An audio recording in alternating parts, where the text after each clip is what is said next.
Hey folks, thanks for watching. It's Tuesday, July 8th, and as I so often do, I kind of start these videos with this radar mosaic across the country, get an idea of where the storms and the precipitation is falling. But I'm relieved this morning, just pulling this up, that I don't see any areas of like persistent, ongoing flash flooding like we did over the holiday weekend. Obviously saw the devastating Texas Hill Country floods. Frankly, the death toll from that is staggering at this point.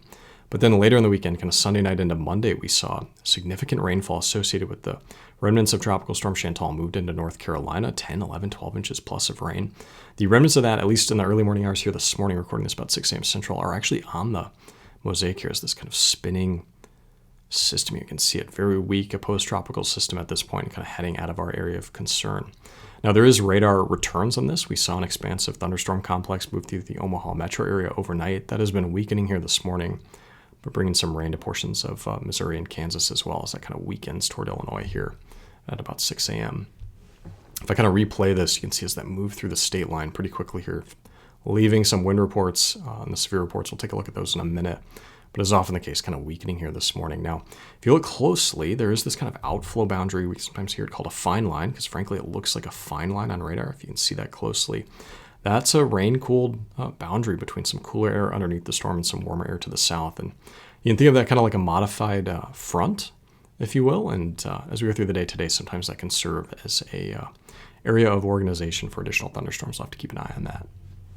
If you look big picture over the last 48 hours, you can see expansive, appreciable precipitation across the plains, but largely streaky in nature. So some areas kind of missing out, as is often the case. We have mentioned here, a few times, spring into summer, this area of this dry corridor, if you will, along I-80 that continues to show up here even in the last 48 hours. So it's July 8th. I'm still talking about that, and it's going to be an area of concern as we go through July, frankly, just the lack of precipitation that's gotten into this area here, northwestern Indiana, portions of north central Illinois, and southwestern Michigan. So focusing on that area in the 7-day outlook for precipitation as well. And then the remnants of that tropical system in North Carolina, you can see as we start to get to 9, 10, 11, 12 inches on the color bar, we start getting into those oranges and yellows. See some of those sprinkled in here. Yesterday, the remnants moving through Virginia saw some flood advisories and warnings in the Delmarva area over toward Delaware and Maryland as well.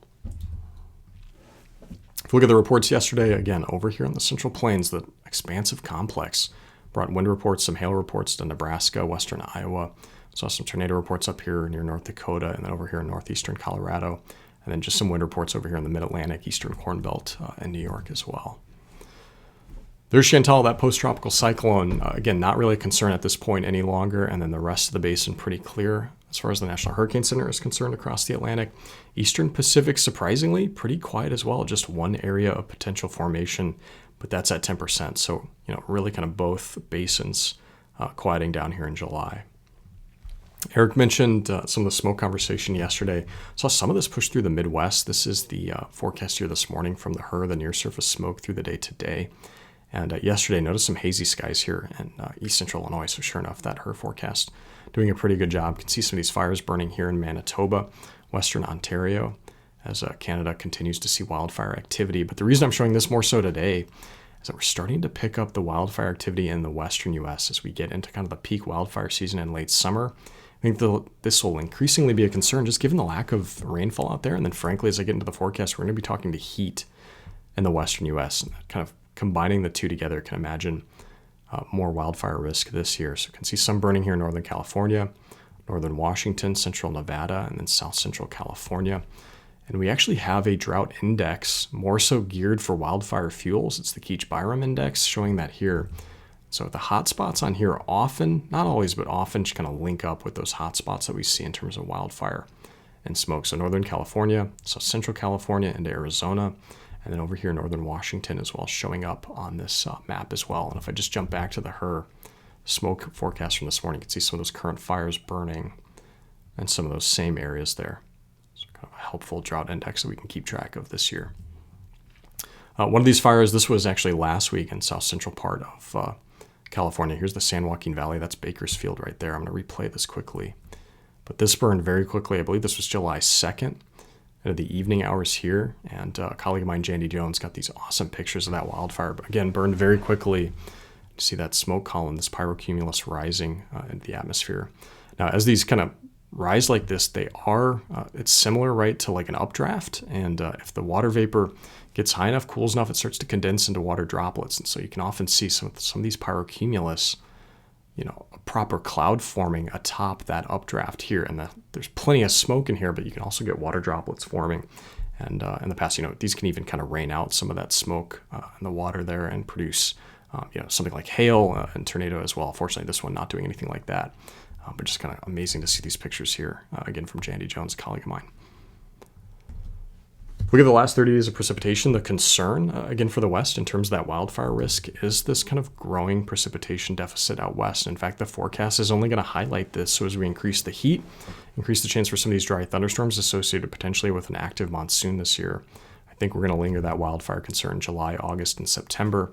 The National Interagency Fire Center puts out these outlooks for wildfire activity. You can see above normal activity for August, predicted over Washington, Montana, Idaho, Oregon, portions of California, Nevada as well. That continues into September over the same area. I should mention Hawaii is included as well, and then starts to wane in October as we get out of the peak of the season here. So as the heat builds in out here, we're increasing those dry fuels, right? We'll keep an eye on that drought index to see where we might be dealing with some of this wildfire and then the resultant smoke. You can see some of that current concern, I should say, just here today. So it's the heat advisories out west, Montana, portions of Washington.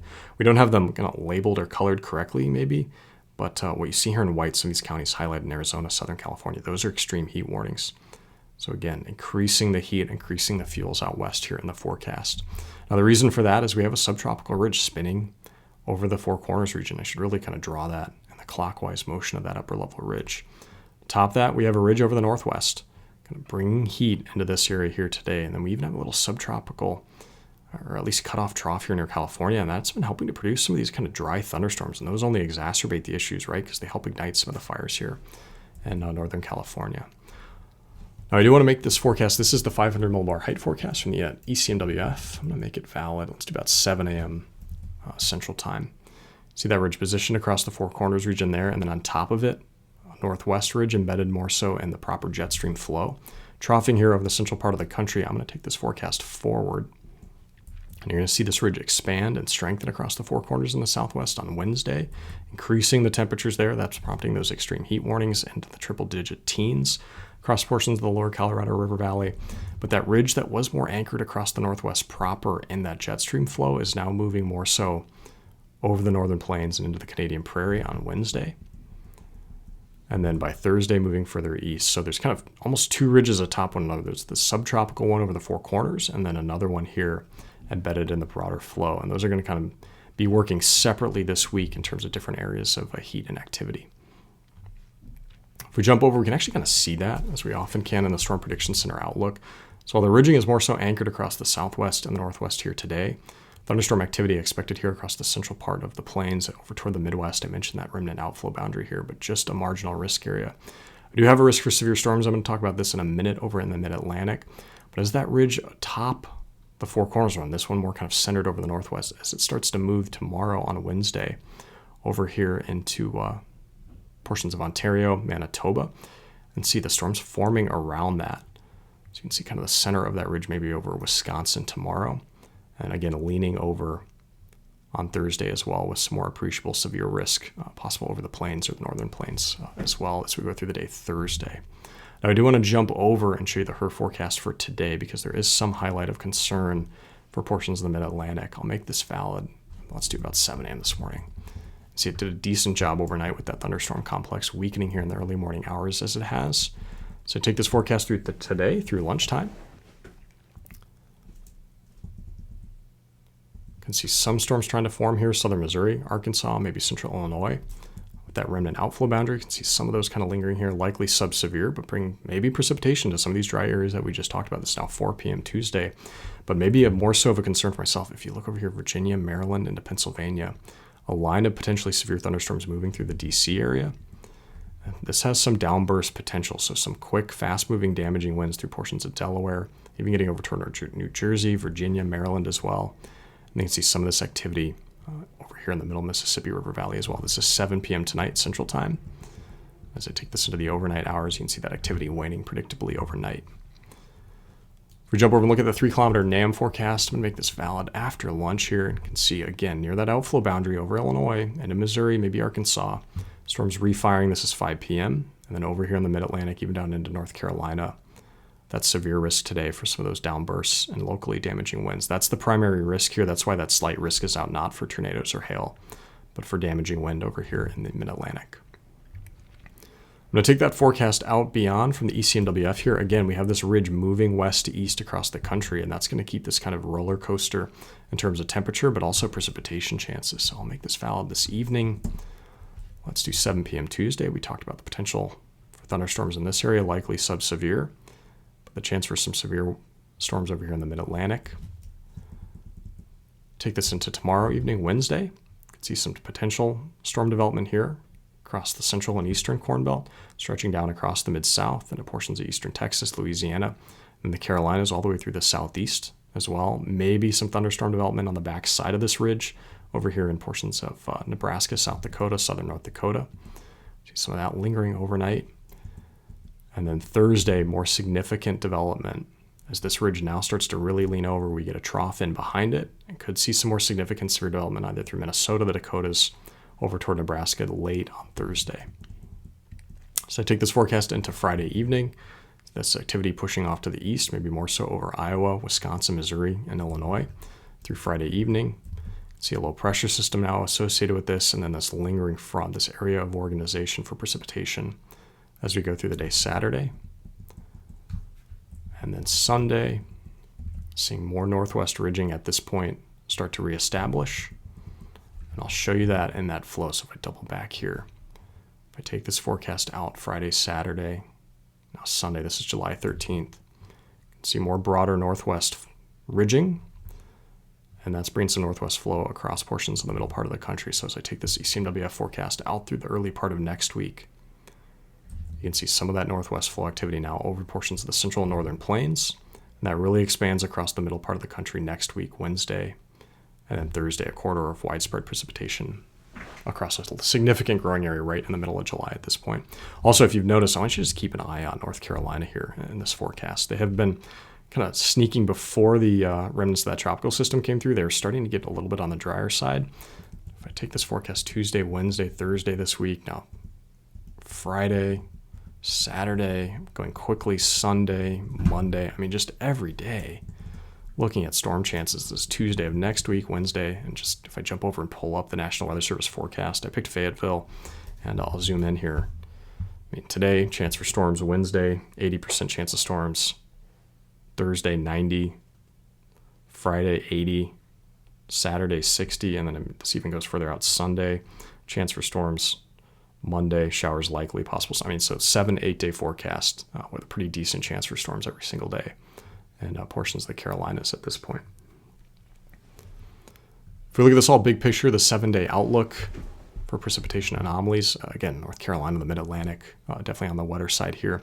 Also the middle part of the country, at least out through next Tuesday, looking at multiple storm chances here. We talked about the severe risk this week and then possibly additional activity early next week with northwest ridging trying to dominate more so over the Four Corners, seeing less monsoon activity this week. We've talked about that.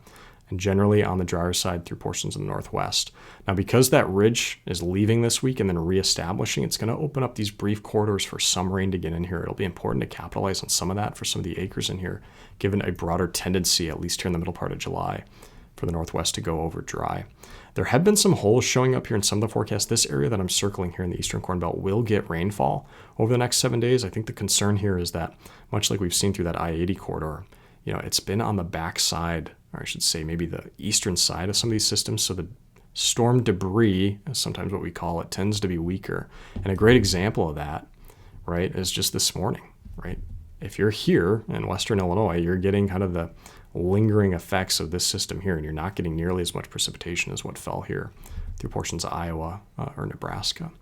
Now, as I take this forecast further into next week, as that trough starts to establish in the middle part of the country, we get that northwest flow that's bringing that trough into the middle part of the country. We see that area start to fill in with precipitation. But now, portions of the southern Mississippi River Valley, portions of East Texas, an area that has occasionally gone over dry this summer, starts to sneak back over on the drier side as well. So that's something we'll have to keep an eye on.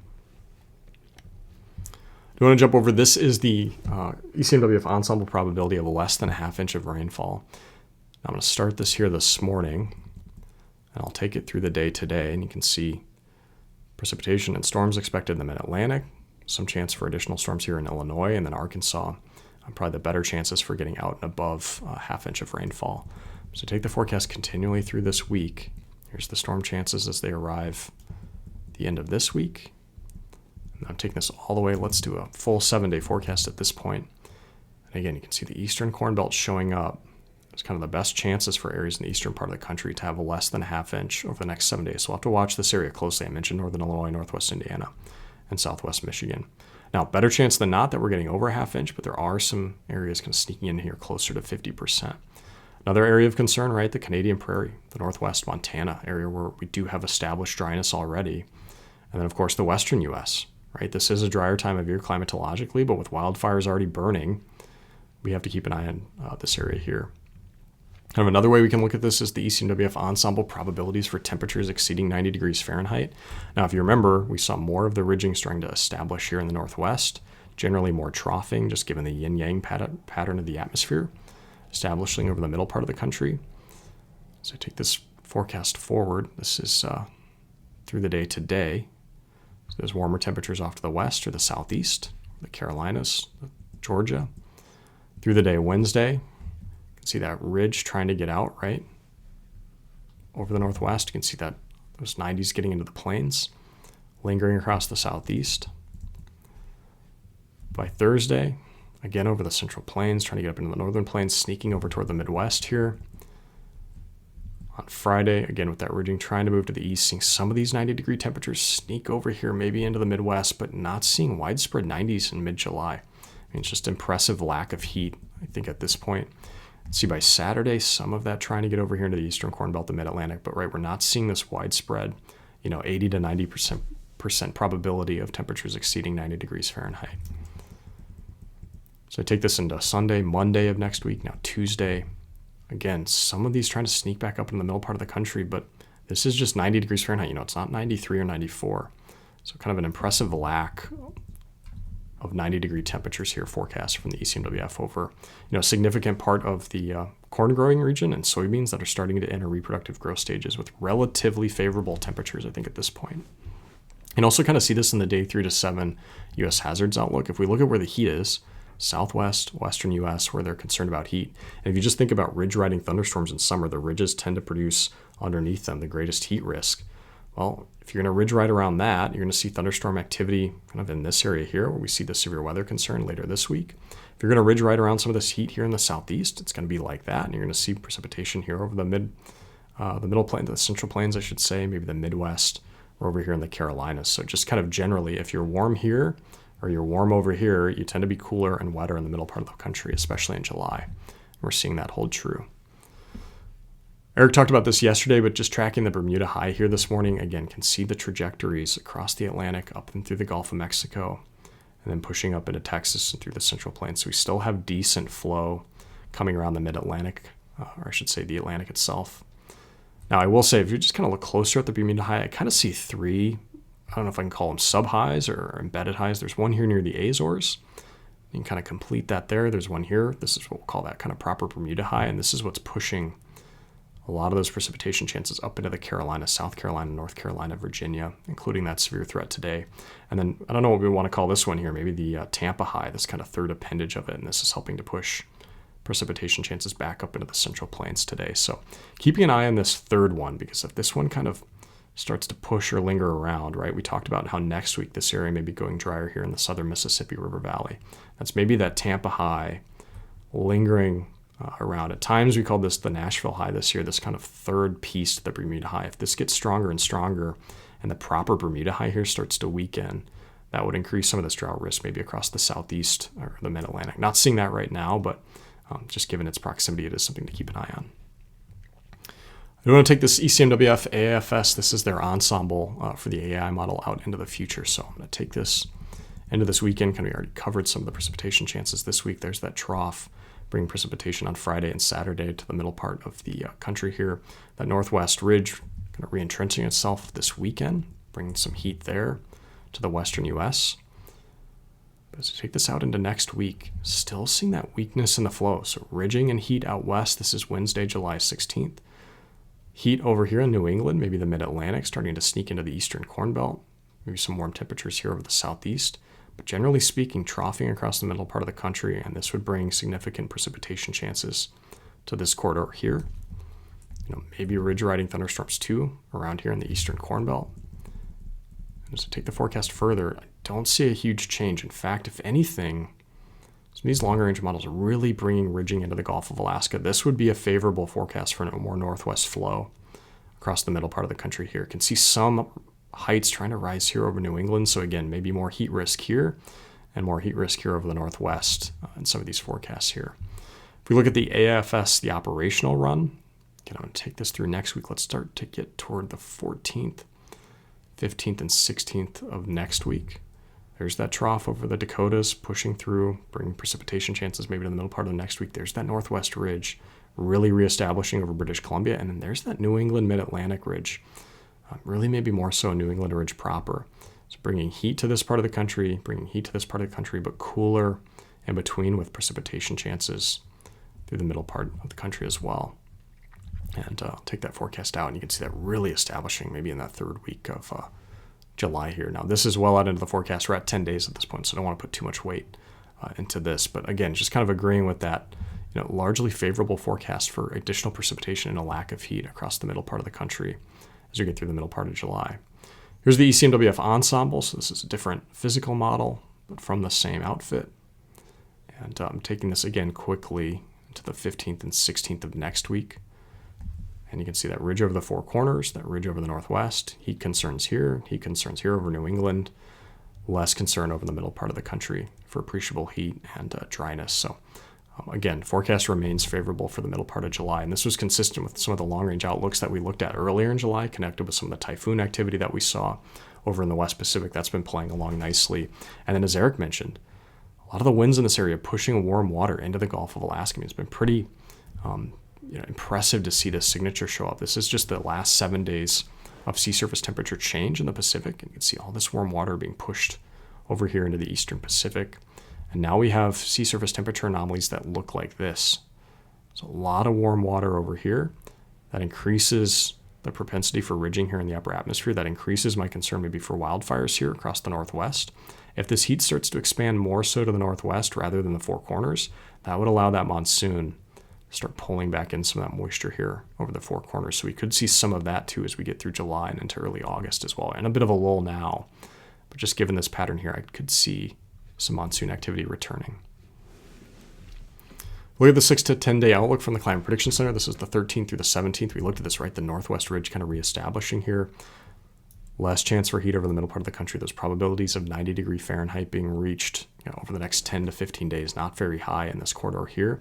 You can see New England and the mid-Atlantic, that ridging showing up in the forecast here. So bringing those temperatures back up in areas over here in the eastern part of the country. Precipitation-wise, with troughs moving through the middle part of the country, keeping this wide open, we saw the Bermuda High. At least that third piece of it kept flow pumping into this area. That's why we see even precipitation activity returning back to portions of the Four Corners in West Texas. And then obviously the Carolinas, which showed up in a big way in our precipitation forecast. So you get to the 8 to 14 day outlook. Again, that heat more so July 15th through the 21st over the northwest, the mid-Atlantic and New England, but trying to sneak back in here to the Corn Belt and maybe the Northern Plains. Again, not a huge heat contour here, but given the further out we go in the forecast, we see some of this ridging expanding from the New England over toward the Midwest. But again, if we keep this ridging, if we keep that strong North Pacific high, this area will stay open for precipitation chances. And I should mention, if this heat starts to move more exclusively into the Intermountain West or up here toward British Columbia and less so anchored over the Four Corners, that's a good recipe to get some moisture into this area here, Arizona, New Mexico, Southern California, even Nevada. And sure enough, in the precipitation outlook, you can see just that in the forecast from the CPC. I will say over the weekend, they did release their experimental week 3 to 4 outlook. This is July 19th through August 1st. And it keeps highlighting this kind of double-barreled heat regime over New England and the Northwest, less chances for significant heat over the middle part of the country. And if we look at their precip outlook, again, seeing that monsoon pick back up again in the late month of August, the latter half of the month. Some dry concern here over the northern plains. We've mentioned this at times, right? With the ridging establishing over the northwest, there will be precipitation chances over here in the prairie and the northern plains, but by and large, the personality of the atmosphere is not wanting to put as much precipitation down here, but seeing more so of that over the eastern part of the country. I will mention we have talked about some of these seasonal outlooks. Eric mentioned yesterday from the ECMWF, these 3-month kind of seasonal outlooks. This is one from the Climate Prediction Center, so I'm going to pull this up here. This was released in June. This will be updated here this month. This was their forecast for July, August, and September, and it did. Even June 19th, they started to highlight this kind of double-barreled heat pattern over New England and then the Intermountain West. So I find that to be, at least initially seeing the long-range forecast in July, consistent and pretty good as far as this forecast is concerned. If we look at their precipitation outlook, you can see the Carolinas highlighted here and then a larger expansive area, potentially dry conditions over the northern plains. Montana, the Canadian Prairie, would be included in that if it went up there across the border. But these aren't perfect either. So Eric pulled up the verification scores from the ECMWF and then showed the kind of seasonal thought experiment just this spring. But I'm going to pull up the forecast from earlier this year. This was issued in March for April, May, and June. And this was their temperature outlook. Above average temperatures over the southern kind of 2/3 of the country, save for portions of the northern plains over toward the northwest. Again, you can think of this as kind of a late spring, early summer forecast that was issued in March. Precipitation-wise, we were worried, right, at times about the southern plains going over dry this year in April, May, and June, right? We talked about, maybe drought starting this area, and we'd have to watch if it would expand and link up with what we were calling the snow drought from winter of 24 to 25, right? That was the narrative that we were thinking about earlier in the year. This was March of 2025. Well, how did this verify? Well, if we look at their observations for temperatures over April, May, and June of 2025, we were actually cool in this area of the country, the southern plains. We were warmer in portions of the northwest, warmer in the eastern U.S., and maybe the middle kind of northern tier of the country. We were closer to near normal. So not a great forecast in terms of temperatures, not, god awful, frankly, but not great either. And then precipitation-wise, we were wet through the southern plains, even over toward the Four Corners region. Now, we were dry in the northwest, and we were wet in the east, maybe into the eastern Corn Belt, like they said. But this is an area where they whiffed badly. So these seasonal forecasts themselves aren't perfect either. So when we pull these up and look at them for July, August, and September, it's not like we can take these as gospels. Now, I will say with respects to this forecast specifically issued on June 19th is the long-range forecast that we just walked through, right? These latest ones are actually lining up pretty decently with that seasonal outlook that they issued earlier this year. So that is, I think, maybe better news for this forecast specifically. I'll leave it here today. Eric will talk with you all tomorrow morning. Thanks for watching.